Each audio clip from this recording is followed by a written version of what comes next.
अब महीने में 2 बार मिला करेगी सैलरी। एशिया के अंदर पहला देश बनने जा रहा नेपाल।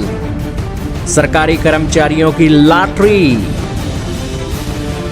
जी हाँ दोस्तों, हिंदी की एक कहावत बहुत मशहूर है, नया रोए एक बार, पुराना रोए 100 बार। यानी कि नई पॉलिसी वर्ल्ड के अंदर जब भी आती है तो लोगों के भले के लिए आती है। हाल ही में नेपाल ने भी एक ऐसी पॉलिसी निकाली है जिसको लेकर पूरे एशिया में अलग तरीके की वाइब्स आने लगी हैं। दोस्तों, पूरे दक्षिण एशिया के अंदर नेपाल ने सबसे पहले महीने में सरकारी कर्मचारियों के लिए 2 बार सैलरी देने का ऐतिहासिक फैसला ले लिया है।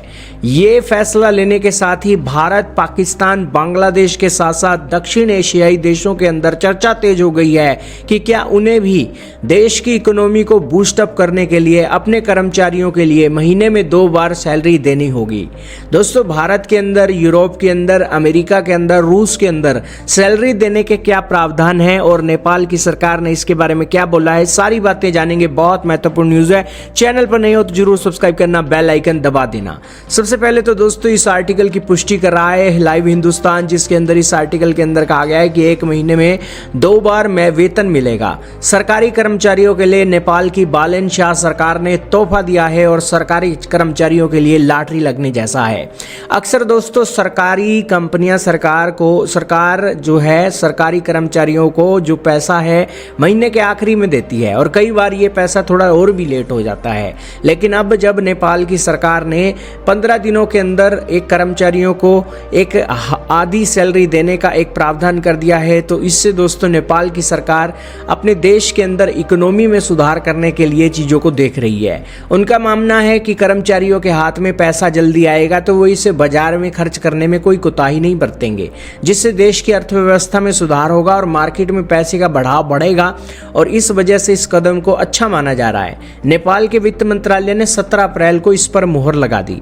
हालांकि सरकार ने बताया है कि कुछ तकनीकी बदलाव और सिविल सर्विस एक्ट में कानूनी संशोधन की जरूरत हो सकती है, जिसके बाद ये एक आदेश पूरे नियमित तरीके से आ जाएंगे। दोस्तों, नेपाल ऐसा करने वाला दक्षिण एशिया, साउथ एशिया का पहला देश बन गया है, क्योंकि भारत, पाकिस्तान और बांग्लादेश जैसे पड़ोसी देशों में अभी भी महीने के अंत में 1 बार ही सैलरी मिलती है। अगर दोस्तों ये प्रयोग नेपाल में कामयाब होता है, उसकी इकोनॉमी के अंदर कुछ भी अच्छे असर देखने को मिलते हैं, तो भारत की सरकार भी इस नियमों को अपना सकती है। और दोस्तों, भारत के सरकारी कर्मचारियों के लिए भी ये लॉटरी लग सकती है कि उन्हें 1 महीने के आधे 15 दिनों के अंदर आधी सैलरी मिल जाएगी। दोस्तों, अभी के समय में वर्ल्ड के अंदर सैलरी को लेकर जो नियम है उसके बारे में आपको जानकारी दें तो भारत के अंदर 1 बार सैलरी मिलती है, महीने के आखिरी बार। अमेरिका में क्या है, अमेरिका में 2 हफ्ते में 1 बार सैलरी मिलना आम है, यानी कि साल में 12 महीनों के अंदर 26 बार पैसे मिलते हैं। और वहाँ 1 घंटे के हिसाब का सिस्टम भी बहुत मजबूत है कि अगर कोई $15 प्रति घंटे पर काम कर रहा है तो उसने हफ्ते में जितने घंटे काम किया उसे उतने पैसे मिल जाते हैं।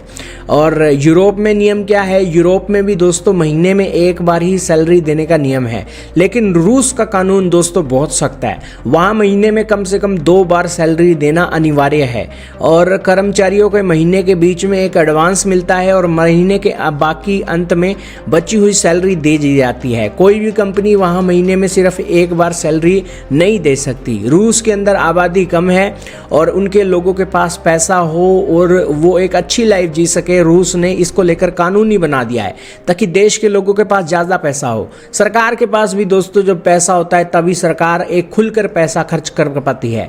आम घरों के अंदर भी देखा गया है कि जब जेब में पैसा होता है तभी घर के अंदर आत्मविश्वास आता है और लोग कुछ भी चीज़ें खरीदने के लिए तैयार हो जाते हैं और तभी दोस्तों इकोनॉमी के अंदर बढ़त देखने को मिलती है। अगर जेब में पैसा नहीं होगा तो लोग दोस्तों एक कटौती करने में के बारे में ही सोचेंगे। और इस मामले में दोस्तों नेपाल की ये सरकार का ये जो एक नियम है रशिया के हिसाब से लग रहा है और रशिया के अंदर इस नियम ने एक बेहतरीन काम किया है। और इसके बाद क्या दक्षिण एशियाई देशों में इसकी क्या लहर चलेगी, ये अब आने वाला वक्त बताएगा। क्या भारत में, पाकिस्तान में, बांग्लादेश में या आपके देश में ये सिस्टम लागू होना चाहिए? कमेंट सेक्शन में हाँ या ना लिखकर जरूर बताइएगा। इस वीडियो में इतना ही, मिलेंगे फिर किसी और रिपोर्ट के साथ। चैनल पर नए हैं तो जरूर सब्सक्राइब करना, बेल आइकन दबा देना।